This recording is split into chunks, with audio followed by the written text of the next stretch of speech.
obrigado por nos receber na sua casa. Obrigado você que se deslocou até aqui para ouvir uma palavra, para adorar em comunhão conosco ao Senhor. Eu quero te convidar no seu lugar a se colocar sobre os seus pés. Este é o dia que fez o Senhor para nós e por isso estamos alegres. Uma outra palavra é: alegrei-me quando me disseram, vamos à casa do Senhor. Davi, quando escreve esses 2 salmos, ele estava com a sua mente, o seu foco voltado em Deus, sabendo que a presença do Senhor é melhor do que muitos tesouros, muitos bens, porque quando nós temos Deus em nossas vidas, quando nós estamos alicerçados, as tribulações elas parecem ser menores do que elas realmente são, porque o Senhor cuida de nós. Ei, meu amado, você tem a oportunidade nesta manhã de colocar os seus desejos, os seus pensamentos, os seus medos também diante do altar de Deus, sabendo que Ele tem cuidado de você. Você chegou no melhor lugar. Você começa a sua semana na proteção do Senhor, as suas primícias, pois hoje é o primeiro dia da semana e as suas primícias você deposita aqui no altar. Então eu quero te convidar a entrar neste ambiente de adoração, absorver essa atmosfera de gozo, de alegria e de paz, pois este é um lugar em que o Senhor cura as nossas feridas, este é um lugar em que o Senhor ouve as nossas orações, este é um lugar em que os olhos do Altíssimo estão voltados para você e para a sua família. Você crê nisso? Existe um tempo especial na sua vida preparado por Deus, existe um momento e este momento se chama agora. Grandes coisas tem o Senhor para nós, grandes coisas tem o Senhor para você. Você crê nisso? Então eu quero te convidar a elevar a sua voz em adoração, a clamar a Deus pela presença dEle na sua vida. Consagre a Ele a sua semana, o seu trabalho, os seus estudos. Consagre ao Senhor a sua família. Deposite diante do altar os seus medos e tudo aquilo que você tem, e diga comigo: Pai, diante da Tua presença nós nos encontramos nesta manhã e queremos, Senhor, te louvar e te agradecer pelo dom da vida. Queremos te agradecer porque até aqui o Senhor tem nos ajudado. Te agradecer, Senhor, pelas nossas famílias. Te agradecer, Senhor, pelos nossos trabalhos. Te agradecer, Senhor, pelo dom da vida. E te agradecer por tudo que o Senhor ainda há de fazer por nós. Nós cremos que grandes coisas estão por vir. Grandes coisas vão acontecer neste lugar. Então, Espírito Santo, movimenta-se no meio de nós. Age com poder, Senhor, e nos transforma, e nos guarda, e nos abençoa nesta manhã. Recebe a nossa adoração, em nome de Jesus. Adora o Senhor nesta manhã, meu amado. Aleluia! Aplauda o Senhor, igreja, adore, exalte, glorifique a Ele, pois todo louvor, toda honra é devida ao nosso Deus. Antes de você sentar, você que já está sentado pode continuar, mas você que está em pé, coloque a mão no seu coração nessa manhã. Eu gostaria que você profetizasse, liberasse palavras proféticas sobre a sua vida, que você declarasse o amor de Deus sobre você, que você nesta manhã pudesse reconhecer a infinidade do amor de Deus, a graça que permanece sobre a sua vida, o perdão que foi comprado na cruz do Calvário para purificar você dos seus pecados passados, dos presentes e inclusive dos futuros. Então nesta manhã declare sobre a sua vida dizendo: eu sou amado, eu sou perdoado, eu sou curado, eu tenho paz, eu sou feliz, eu sou filho de Deus e eu sou amado.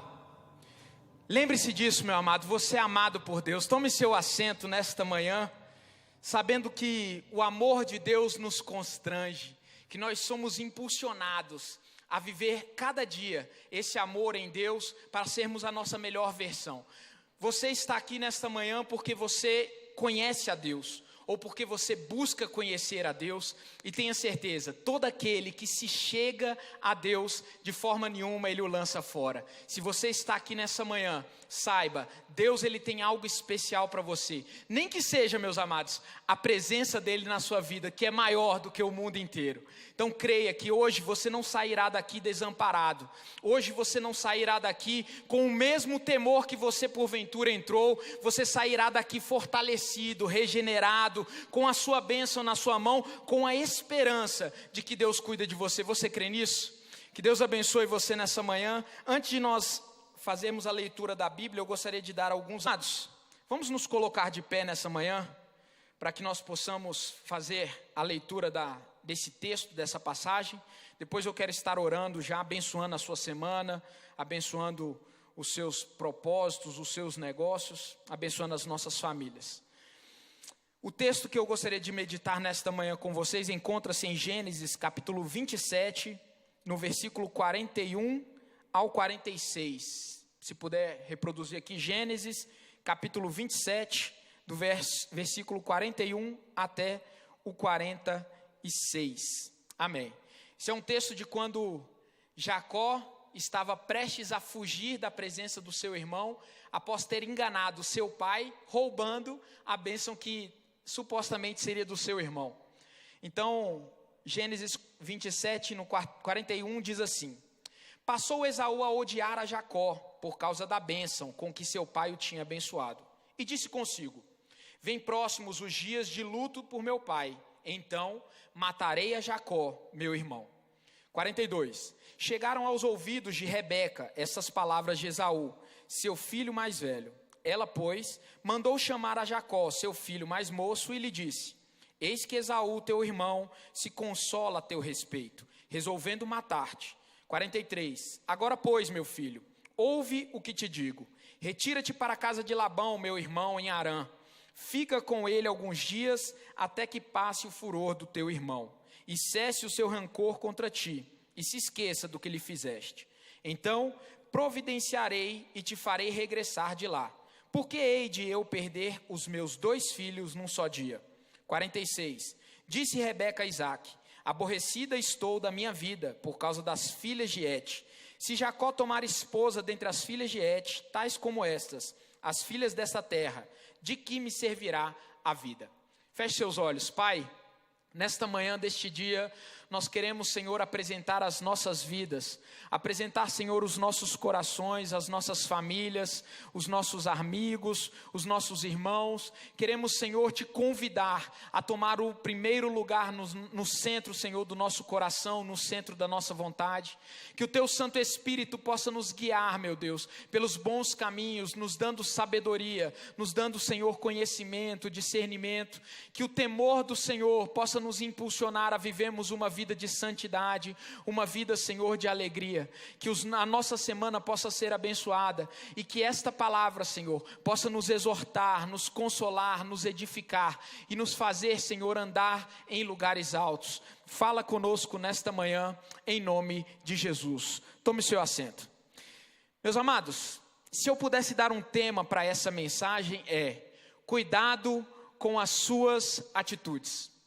E eu digo isso, meus amados, porque a história da Bíblia, ela é repleta de personagens bíblicos que nós devemos nos espelhar na nossa caminhada cristã. Os chamados heróis da fé, né, que são muitas vezes reverenciados e exaltados e com muita propriedade, né, são valorizados na Bíblia, como por exemplo Davi, que matou o gigante Golias. Nós temos Abraão, que não poupou, né, o seu próprio filho diante de uma declaração de Deus. Nós temos, por exemplo, Salomão, que é considerado o homem mais sábio da Bíblia. Nós temos Paulo de Tarso, que não se deixou levar pelas chicotadas, pelas bofetadas, pelas prisões para pegar o evangelho. Nós temos Pedro com a sua ousadia, que ousou andar no meio do mar, ainda que depois ele tenha se sentido amedrontado. Nós temos vários casos, irmãos. Nós temos Gideão, que enquanto estava lá no lagar, né, amedrontado e assustado,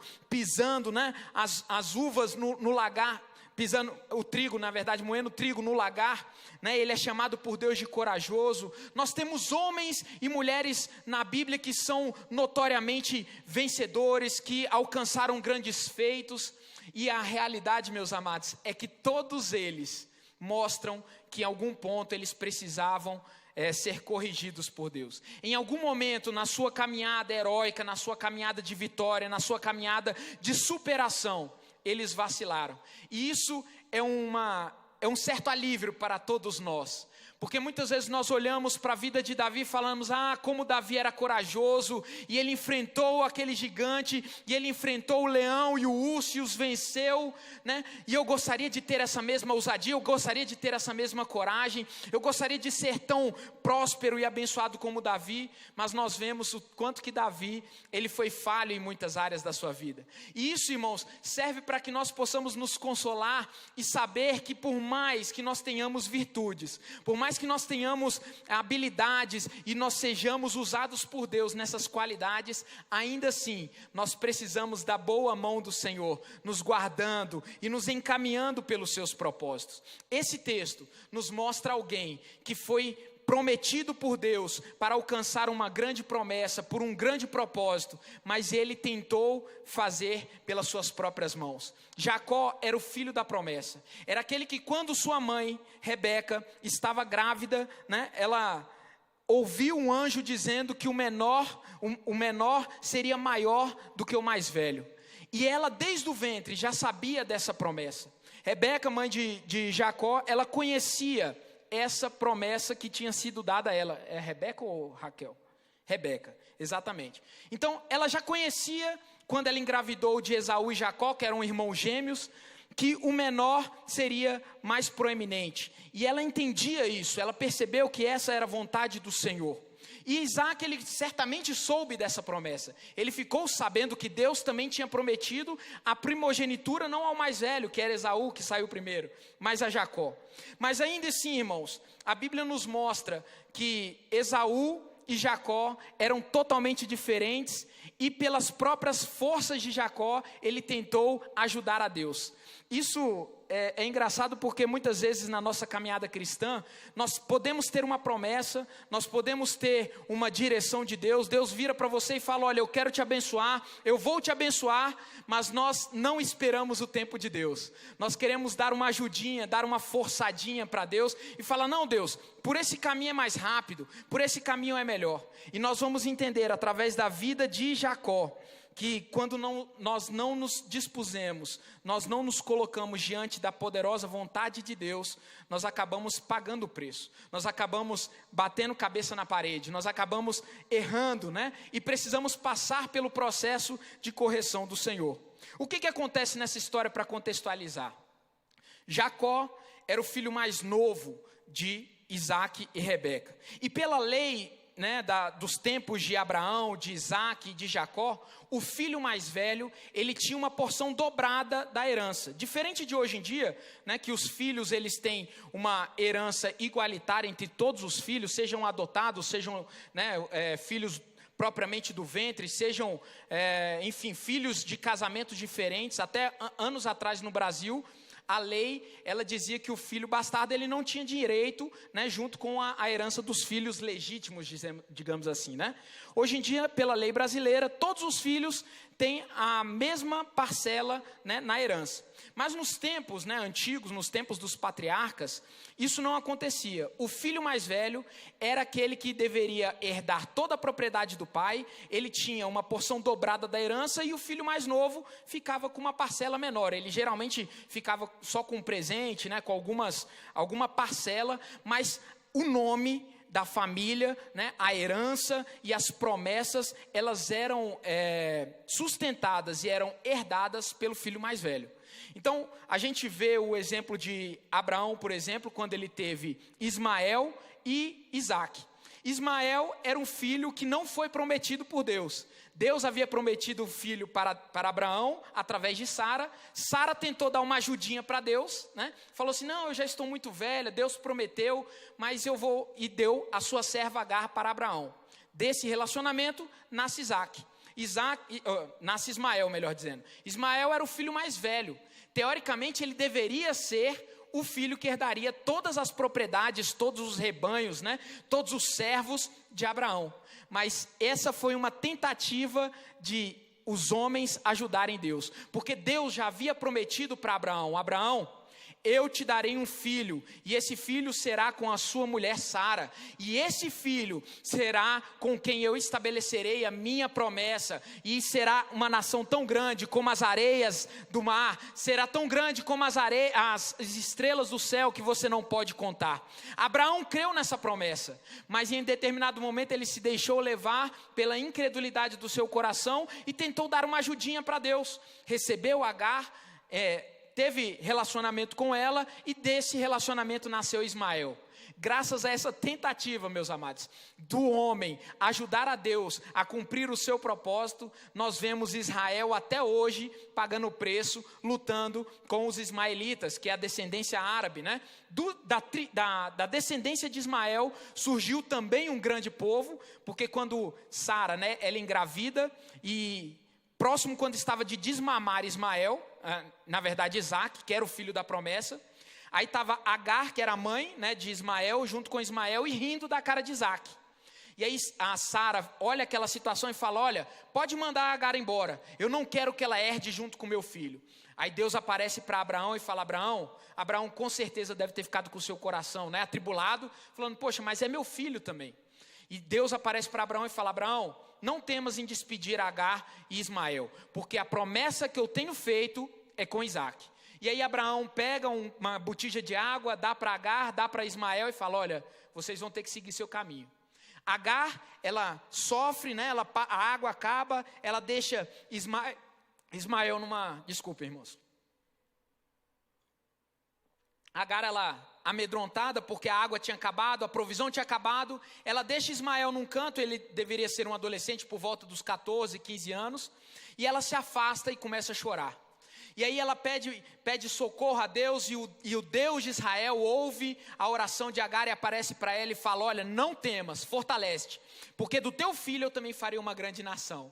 Essa grande nação são os ismaelitas, são os árabes, os muçulmanos, de quem até hoje Israel paga o preço. Esse preço que nós pagamos por tentar ajudar a Deus nas suas promessas. Nós vemos um outro exemplo também de Abraão, que mostra que Abraão, por mais que ele seja um homem de fé, como foi dado o testemunho dele em Hebreus capítulo 12, né? Os grandes heróis da fé, ele... Em determinado momento na sua caminhada, ele também tentou ajudar a Deus para se salvar. Ele estava na terra de Israel, na terra de Canaã, que foi prometida para ele. Aconteceu uma grande seca na terra. E Abraão pega todos os seus recursos e vai para o Egito. No Egito, ele fica com medo daquilo que poderia acontecer, porque Sara, sua mulher, era uma mulher muito bela. E ele fica com medo de, porventura, né, Faraó olhe para Sara e fale: eu vou pegar ela por minha esposa, e matasse Abraão. De forma que Abraão, sem acreditar e sem depender de Deus, vira para Sara e fala: Sara, se porventura o Faraó, né, te achar bonita e olhar para você e pedir para casar com você, você diga que você é minha irmã. Eu vou dizer que você é minha irmã e você concorda com isso, para que porventura ele não venha me matar. Percebam, irmãos, Abraão já tinha tido experiência com Deus quando ele foi para o Egito, em Gênesis capítulo 12. Deus já havia aparecido para Abraão, já havia falado: Abraão, sai do meio da tua parentela, porque eu te abençoarei, farei de ti uma grande nação. Abraão creu, Abraão temeu a Deus, Abraão se submeteu. Mas em determinado momento na sua caminhada, ele tentou ajudar a Deus a se proteger. Ele utilizou de subterfúgios, utilizou de argumentos humanos para tentar ajudar a Deus. Entenda, meus amados, as dificuldades que porventura venham aparecer na sua vida, sejam elas financeiras, sejam elas no seu relacionamento, sejam elas, como o Renan falou, né, uma meta muito grande. Entenda uma coisa: se você é filho de Deus, você não precisa de métodos humanos ou métodos subterfúgios contrários à palavra de Deus para alcançar a sua meta. Veja que o Renan, ele tinha uma uma meta muito grande, que aqueles homens que não confiavam em Deus, que aqueles homens que porventura, de repente tinha até alguém que era cristão lá, mas ele não tinha a ousadia de acreditar que Deus é por nós e que as nossas batalhas, elas não são grandes o suficiente para o nosso Deus. Ele ousou acreditar e Deus honrou a fé dele. Mas Abraão, em determinado momento, não teve essa ousadia. Ele viu as maravilhas de Deus na sua vida, viu o quanto Deus o abençoou, viu que Deus prometeu para ele toda a terra de Canaã e falou: Abraão, olha toda esta terra, tudo isso te darei por possessão. Mas quando ele chega no Egito, ele temeu, ele pensou em ajudar a Deus a fazer a sua obra, de forma que Faraó pega Sara, né, e Abraão mente dizendo: ela é minha irmã. E Abraão, Faraó pega Sara, toma como sua esposa, e as filhas do Egito começam a passar por grandes pragas, até o momento em que Faraó, ele entende que Abraão mentiu, e ele chama Abraão e fala: Abraão, por que você não confiou no seu Deus? Por que você mentiu para mim? Ele falou: eu fiquei com medo. Eu fiquei com medo que porventura você, olhando para Sara, me matasse. Ora, meus irmãos, Abraão foi o homem que temeu a Deus, que saiu da sua parentela lá em Harã, perto da Mesopotâmia, e foi para uma terra desconhecida, baseado na palavra de Deus, mas não confiou em Deus, que poderia guardá-lo diante de uma situação desafiadora. Quantas vezes nós também, na nossa caminhada, nós temos momentos de fé que nos fazem andar por lugares altos e faz com que nós possamos andar sobre as águas como Pedro, mas em determinados momentos parece que nossa fé ela baixa, parece que nossa fé ela vacila, e nós olhamos para o mar revolto como Pedro quando estava andando para o mar. Enquanto ele olhava para Jesus, ele estava andando sobre as águas. No momento em que Pedro ele começa a olhar o vento, começa a olhar as águas balançando e começa a se preocupar mais com o problema do que com aquele que tem o poder de dar solução para o problema, ele começa a afundar. E quando ele começa a afundar e perecer, ele olha para Jesus, lembra-se na verdade que é Jesus aquele que fazia ele andar sobre as águas, e clama: Senhor, me ajude. E nesse momento Jesus pega Pedro pela mão e coloca ele novamente no barco e fala: homem de pequena fé. Isso é uma grande lição, irmãos, que se aplica também nesse caso de Abraão, porque enquanto Pedro olhava para Jesus, ele não temia o mar revolto. Enquanto ele olhava para Jesus, ele não temia o vento que estava contrário. Enquanto Pedro olhava para Jesus, a sua fé era renovada e fazia com que ele fizesse maravilhas e andasse sobre as águas. Mas no momento em que nós olhamos para os nossos problemas, olhamos para as nossas dificuldades e paramos de olhar para o autor e consumador da nossa fé, a tendência é nós queremos fazer pelas nossas próprias forças. A tendência é nós pararmos de andar por fé e andarmos por vista. Abraão, em determinado momento, fez isso. E como se não bastasse, apenas uma vez, em Gênesis capítulo 20, no versículo 6, novamente, Abraão comete o mesmo erro. Ele volta para a terra de Canaã, né, habita na terra de Gerar, que era ali na parte onde hoje, né, a faixa de Gaza. E Abimeleque, que era o rei ali dos filisteus, olha para Sara também. E Sara, irmãos, nesse momento de Gênesis capítulo 20, ela já tinha perto de 90 anos. Ela já era, né, uma senhora de avançada idade. E ainda assim, ela tinha muita beleza. De forma que Abimeleque fez a mesma coisa. Abraão foi para a terra de Gerar e falou para Sara: Sara, se o rei Abimeleque de Gerar, né, quiser você como esposa, não vamos nos opor, porque pode ser que ele me mate para tomar você como minha esposa. Novamente, ele cai no mesmo erro. E aí Abimeleque olha para Sara, toma Sara como sua esposa, e Abraão mente de novo, falando: não, ela é minha irmã. Abimeleque pega Sara para tomar como sua esposa, e na mesma noite, Deus ele mostra em sonho para Abimeleque, né, que se ele tomasse Sara como sua esposa, a terra seria destruída, catástrofes viriam. Ou seja, irmãos, Abraão tentou ajudar a Deus, né, fez pelas suas próprias forças, utilizou de recursos falaciosos, mentiu, e ainda assim, Deus estava com ele. Para que nós possamos entender isso, eu gosto, irmãos, porque olha só o texto de Romanos 11, como ele fala a respeito disso. Romanos 11, 22 vai nos dizer: observem como Deus é, ao mesmo tempo, bondoso e severo. É severo com os que lhe desobedecem, mas é bondoso com vocês. desde que continuem a confiar em sua bondade. Mas se deixarem de confiar, também serão cortados. Ore bem, irmãos. Abraão foi um homem que na sua jornada teve mais momentos de fé, mais momentos de confiança e de ousadia do que momentos de falha. E quantas vezes nós nos deixamos levar na nossa caminhada cristã e nos deixamos representar pelaquilo que nós fazemos de errado ou pelos erros e as falhas que nós tivemos ao longo do caminho. Muitas vezes nós que não somos perfeitos, na nossa jornada em cristã, vamos falhar. Muitas vezes nós vamos tropeçar no caminho. Muitas vezes nós vamos olhar para o mar revolto e afundar ao invés de olharmos para Cristo.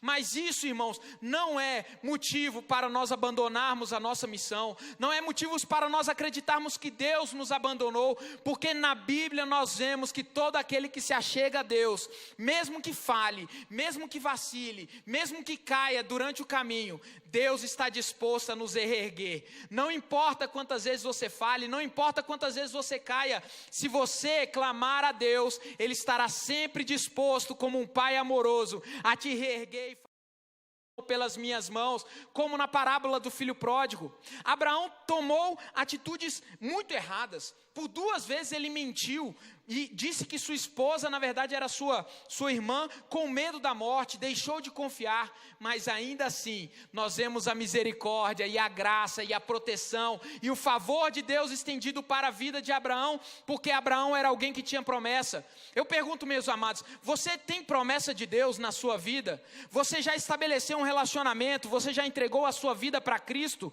Então eu quero te convidar a entender que você não é definido pelos seus erros e pelas suas falhas, mas você é definido pelo propósito que Deus já prometeu na sua vida. Você não deve se olhar para você mesmo e falar, mas eu tenho essa falha, eu tenho essa pequenez. Você deve olhar para o Deus que você serve e saber que Ele, muitas vezes, há de te corrigir, Ele há de te encaminhar pelos caminhos certos. Pode ser que nesse caminho você chore, né, você lamente, mas entenda, enquanto você está debaixo das mãos de Deus, Ele cuida de você, Ele te protege, Ele te abençoa e Ele te consola nos momentos que você precisa ser consolado. Abraão mentiu, né, e Deus aparece para Abraão, para meio que, sabe quando Deus corrige as nossas falhas, né?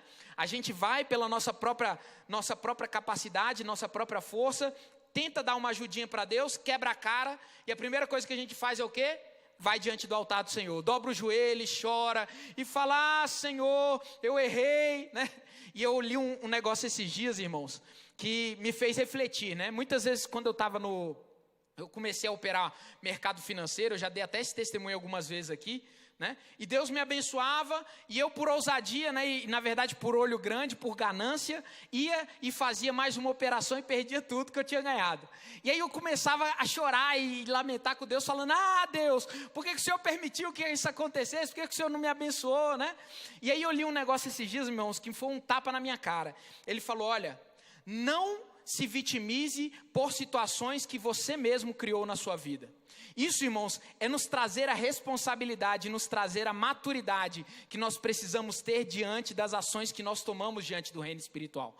Por isso que no início eu falei aqui, olha, muito cuidado com as suas atitudes, com as nossas atitudes, porque Deus, Ele está disposto a nos abençoar. Deus está com os céus abertos, porque em Jeremias 29:11 Ele diz, pois eu sei os pensamentos que tenho sobre vós, são pensamentos de paz e não de mal, para vos dar o fim que desejais. Então Deus sonda e conhece o nosso coração, e Ele sabe o que você precisa, Ele sabe o que você quer, Ele sabe e se importa com aquilo que você está precisando, mais do que você, e Ele está disposto a te abençoar, mas Ele precisa que você passe e suporte o processo, que você confie e dependa de Deus, mesmo quando as situações parecem adversas, mesmo quando tudo parece contrário, né? Assim como Abraão estava numa situação adversa, ele poderia ter confiado no Senhor e falado, Abimeleque, essa é minha esposa, Faraó, esta é a minha esposa, e Deus faria com que o coração de Faraó e o coração de Abimeleque estremecesse de medo, diante da presença daquele que tem fé em Deus. Mas no momento em que ele olha, né, para a dificuldade, olha para o poder militar de Faraó, olha para o poder militar de Abimeleque, ele falha. E isso é uma expectativa para nós de que nas nossas falhas, Deus ainda assim está conosco. Se porventura você entrou aqui, né, açoitado, castigado pelo peso da culpa, né, pela consciência pesada por algo que você fez, lembre-se desse exemplo. Abraão falhou, mas a misericórdia de Deus o alcançou, e a misericórdia de Deus está favorável neste lugar para alcançar a sua vida, a minha vida, dizendo: ei filho, você pode ter sido um filho pródigo, você pode ter buscado caminhos errantes que não me agradavam, mas se você se colocar diante da minha presença, eu te sararei, eu te restaurarei, eu te curarei e eu te abençoarei, colocarei novos vestes sobre você, te darei uma nova sandália, como na parábola do filho pródigo. Creia, meus amados, que nós somos guardados pelo Senhor, ainda quando as nossas ações, elas não são aquilo que Deus precisa de nós. E por fim, irmãos, Isaac cometeu o mesmo erro, né? Quando ele se casa com Rebeca, ele vai para a terra de Gerar, ele vira para Abimeleque, provavelmente Abimeleque era um título, né? Não era pessoa, e ele também olha para Rebeca, acha ela muito bonita e pensa em tomá-la por esposa. Aí Isaac comete o mesmo erro dos pais, do seu pai Abraão, fala: não, Rebeca é minha irmã, né? E Deus intervém novamente na mesma situação com Isaac, né? E alerta Abimeleque para que não tomasse Rebeca. Isso me traz uma outra reflexão, e na comunidade das nações eu aprendi isso. Muitas vezes quando nós aceitamos Jesus, né, e eu vim de um outro contexto, aceitei a Cristo na Assembleia de Deus, e a tendência que nós temos de achar que uma vez que você aceitou Jesus, né, você alcançou a salvação e todo o seu passado e tudo que você fez para trás está cancelado, né? Quantos acreditam nisso aí? Que quando você aceita Jesus, seu passado está anulado, seus pecados ficaram para trás? Levanta a mão aí, irmãos. É porque é verdade isso. É só para... Mas qual é a situação, meus amados? E na Assembleia de Deus eu percebi isso, e na comunidade das nações eu entendi que isso não é sempre assim. Por mais que quando você aceita Cristo como seu único e suficiente Salvador, os seus pecados ficam para trás, a condenação que vinha sobre a sua vida, ela é rasgada na cruz do Calvário. Existem algumas situações que elas te acompanham e precisam de libertação, ainda que você já esteja salvo. Na comunidade das nações a gente tem, e isso a gente aprende na Academia das Nações, a questão da hereditariedade espiritual. Você já percebeu que existem famílias que elas lidam por várias gerações com o mesmo tipo de problema? Algumas famílias elas lidam com o problema do alcoolismo durante várias gerações. Alguém já notou isso? Outras famílias elas lidam com problemas geracionais de prostituição. Outras famílias lidam por várias gerações. O pai lida com o problema de drogas, o filho lida com o problema de drogas, o neto lida com o problema de drogas. Outras famílias, elas lidam com gerações de homossexualidade. Outras famílias, elas lidam com o problema de ganância, né, e de corrupção. Existem situações geracionais no mundo espiritual que, por mais que você seja salvo em Cristo Jesus, elas precisam ser tratadas espiritualmente com o sozo. Isso nós vemos, irmãos, na vida de Abraão, Isaac e Jacó. Eles eram homens salvos, eles eram homens que foram alcançados pela fé. Mas apenas a fé, ela não nos garante a capacidade de nós termos o nosso caráter modificado. É por isso que, além da salvação que é pela graça e é por favor imerecido, você não faz por merecer, no processo de crescimento cristão, você precisa da santificação. Repita comigo: santificação.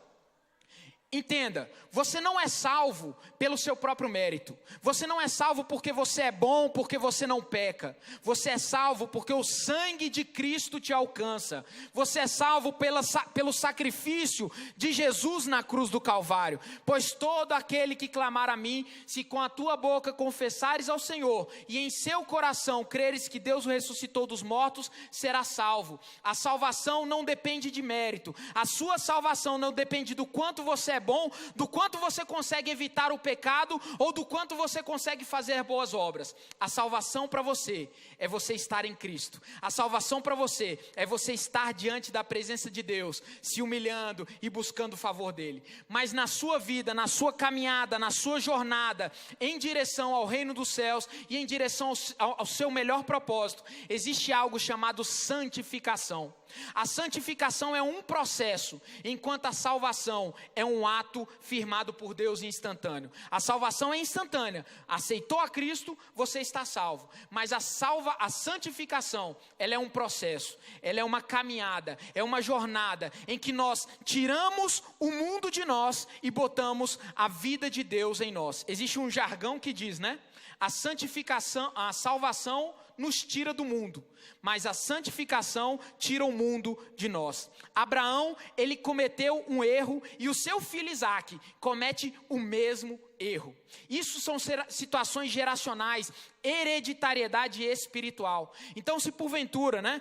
E aí existe uma situação para você, toda na nosso ministério, na nossa comunidade das nações, nós temos um ministério que é um ministério chamado SOSO, que é um ministério que trata com cura, libertação e salvação. Não apenas com salvação, a salvação imediata, mas ela também lida com problemas geracionais, com problemas de... E na minha família eu vivi isso. A minha família, ela vem de uma geração de divórcios.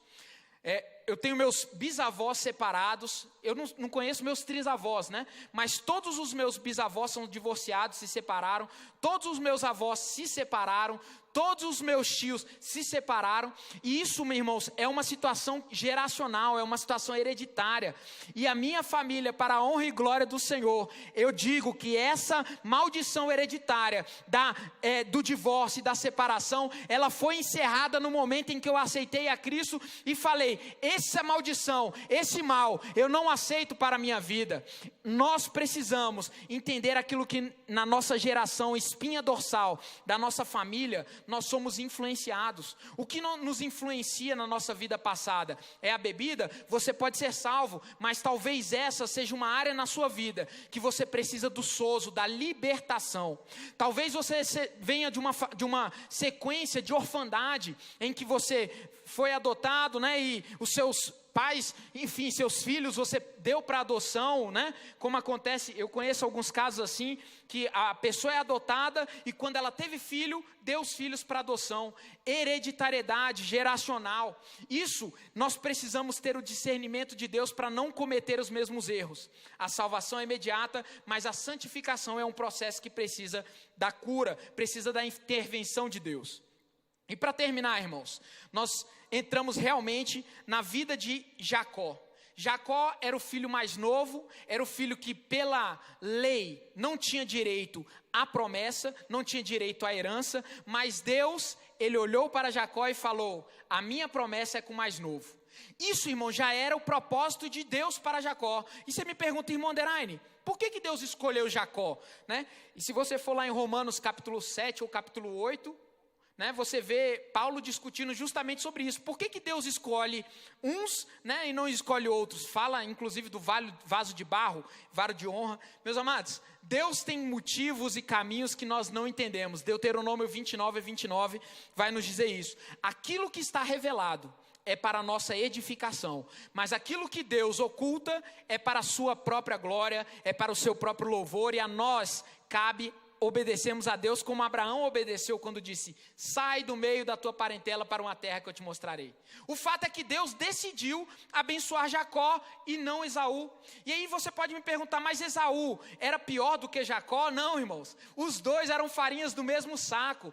Tanto Esaú como Jacó tinham as suas falhas de caráter, tinham os seus problemas, né, intrapessoais, interpessoais. Esaú era um homem raivoso, era um homem de guerra, era um homem da caça, era um homem do campo, enquanto Jacó era um homem mais manso, era um homem mais de casa, né? E por isso Isaac e Rebeca tinham seu amor dividido.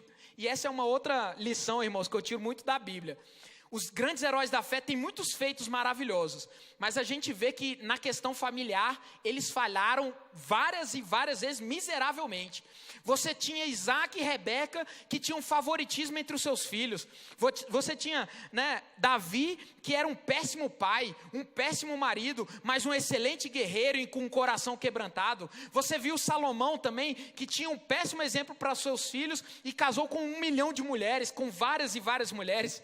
Nós vemos na Bíblia, irmãos, que os grandes heróis da fé, eles, em determinados momentos na parte familiar, eles deixaram a desejar.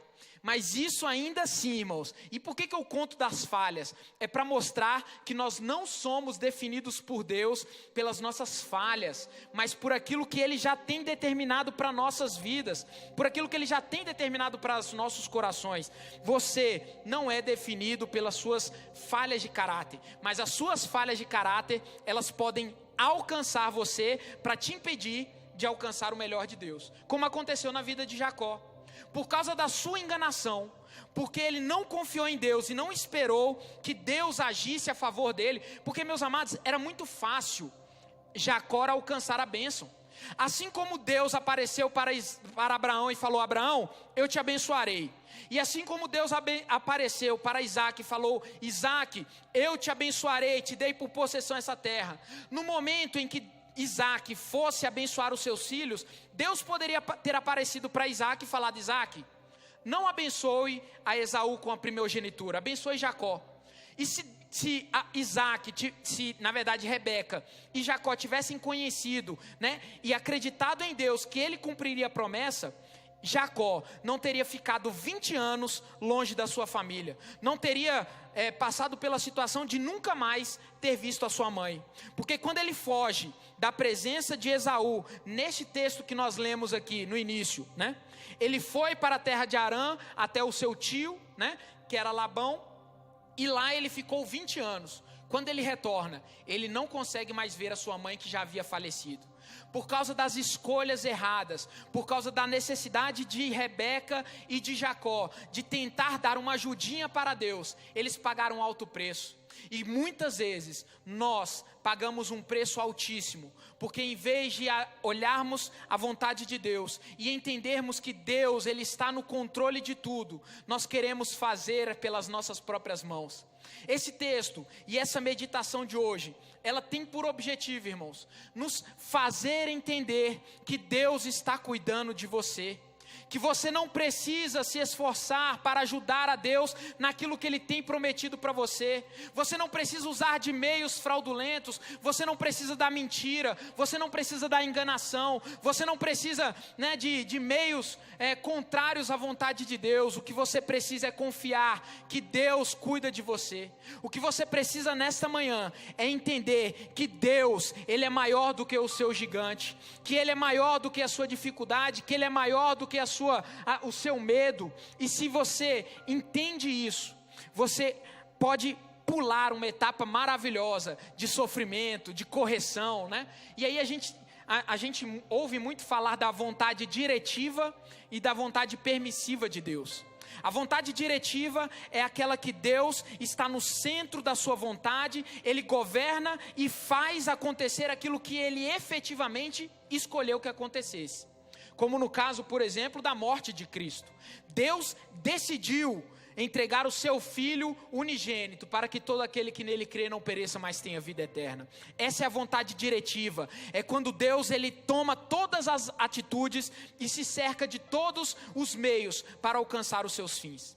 A vontade permissiva de Deus é a vontade quando o propósito final de Deus, ele não é alterado por algumas situações que acontecem no meio do caminho. Um exemplo disso é quando o rei Ezequias, ele fica sabendo que vai morrer, vira para o lado, ora ao Senhor pedindo mais tempo de vida, e Deus ouve a oração dele, e vira para Isaías e fala: Isaías, eu decidi dar mais 15 anos de vida para ele. A vontade permissiva de Deus é aquela que, não influenciando a vontade última dele para as nossas vidas, nós temos a capacidade de envolver o coração de Deus. Aí entra a oração. Aí entra a súplica, porque Deus já tem a vontade dele soberana e perfeita e agradável. Mas nesse meio, você pode influenciar através da oração, através do seu jejum, através do seu clamor, algumas questões nesse meio termo. E por isso eu digo, José, e aí é uma opinião pessoal, tá, irmãos? José não precisava ter ficado tanto tempo preso para alcançar o favor que ele teve de Deus, se o seu coração não tivesse sido altivo diante dos seus irmãos. Porque se você ler Gênesis capítulo 37, né, você vai ver que ele se achava melhor do que os seus irmãos. Jacó não precisava ter ficado tanto tempo na casa dos seus irmãos, na casa do seu tio, longe da sua mãe, se ele tivesse confiado em Deus. Abraão não precisava ter se afastado da sua esposa e dado ela para Faraó, se ele tivesse confiado em Deus. Isaac, da mesma forma, não precisava ter se afastado da sua esposa, se ele tivesse confiado em Deus. Abraão não precisava ter se deitado com Agar para ter um outro filho, um outro descendente, se eles tivessem acreditado em Deus. Isso, irmãos, é uma recomendação para nós. Você muitas vezes está passando por alguns caminhos que você não precisava estar passando. Você está passando por algumas situações que você não precisava estar se submetendo, se você tivesse confiado em Deus. E por isso, irmãos, eu quero nesta manhã te trazer uma boa notícia, que apesar dos motivos que te levaram até aqui, ou te levaram a viver coisas que você não precisava estar vivendo, Deus ainda é soberano na sua vida. Deus ainda pode transformar essa situação, encurtar o tempo do deserto. Deus ainda pode transformar o que era maldição em bênção na sua vida. Se coloque de pé nesta manhã. O exemplo de Jacó, o exemplo de Davi, o exemplo de José, o exemplo de Abraão, esses irmãos, eles estão colocados da forma como eles estão na Bíblia, para nos ensinar a dependermos de Deus e a não nos afundarmos em lamentações, em desespero e desesperança diante de situações desfavoráveis que muitas vezes nós mesmos plantamos. Quantas vezes na nossa caminhada nós fazemos besteira, nós erramos, damos o burro na água e nós achamos que o favor de Deus não é mais por nós. Entenda, um dia Cristo comprou a sua vida com um precioso sangue. Um dia ele se voluntariou para derramar o seu sangue pela sua vida e disse: eis que você é meu, você é lavado e remido pelo meu sangue, eu de forma alguma os lançarei fora. O Senhor Jesus, em João capítulo 17, ele diz que aqueles a quem o Pai lhe deu, de forma alguma ele lançará fora. Meus amados, esta é uma manhã em que Deus ele nos chama novamente a nos reconectarmos com Ele, abrirmos mãos das nossas próprias forças, abrirmos mãos dos nossos recursos e dos nossos artifícios, abrirmos mãos de um passado de vergonha, abrirmos mãos de recursos que nos afastam da vontade de Deus. Deus está nos convidando nesta manhã a abrirmos o nosso coração e dizer: Deus, eu sou teu e eu preciso de ti. Ainda que no meu passado, ainda que na minha trajetória eu tenha cometido erros, ainda que no meu passado eu tenha feito coisas que não te agradam e eu tenha errado no caminho, eu quero me levantar de novo. E o Senhor, Ele estende as suas mãos para você e te ergue e te abraça e te diz: ei, você é meu filho amado, não se desespere, eu estou contigo, eu te tomo pela tua mão e te digo: vem, meu filho. Ele quer curar vidas nesta manhã, Ele quer consertar trajetórias, Ele quer fazer você andar em lugares altos. Você crê nisso, meu amado? Então nesta manhã, devote o seu coração e aquilo que você precisa colocar diante do altar de Deus, abra a mão nesta manhã e adore ao Senhor.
começos só são possíveis após fins claros. Você precisa nesta manhã romper com o passado que ficou para trás e dizer: Senhor, eu me coloco em uma jornada em direção ao novo que tu tens para mim. Eu me coloco diante da tua presença e abandono o meu passado. Abandono o passado de vergonha, abandono o passado de medo, abandono o passado de rejeição e digo: eis-me aqui, Senhor. E eu te tenho mais uma palavra para você. O seu passado é local de referência, mas nunca de permanência. Se o seu passado tem sido sua âncora, que tem te afundado, que tem feito com que você não consiga navegar por novos mares, nesta manhã Deus corta esse laço com o seu passado. Deus olha para você e fala: ei, o seu passado é feito de pedra, mas o seu futuro é feito de argilha, e Ele está disponível para você modelá-lo com a ajuda do Senhor. Então nessa manhã, erga-se e modele o seu futuro diante da presença de Deus.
Com a certeza de que você é um filho amado, de que você é um filho guardado, protegido, abençoado por Deus, e que grandes coisas Ele tem para você. Estenda suas mãos para a pessoa que está ao seu lado, profetize sobre a semana dela, dizendo que o Senhor traga bons frutos sobre a sua vida, que o shalom de Deus te alcance nesta manhã e durante esta semana, durante este fim de mês, que a proteção e a graça do nosso Senhor e Salvador Jesus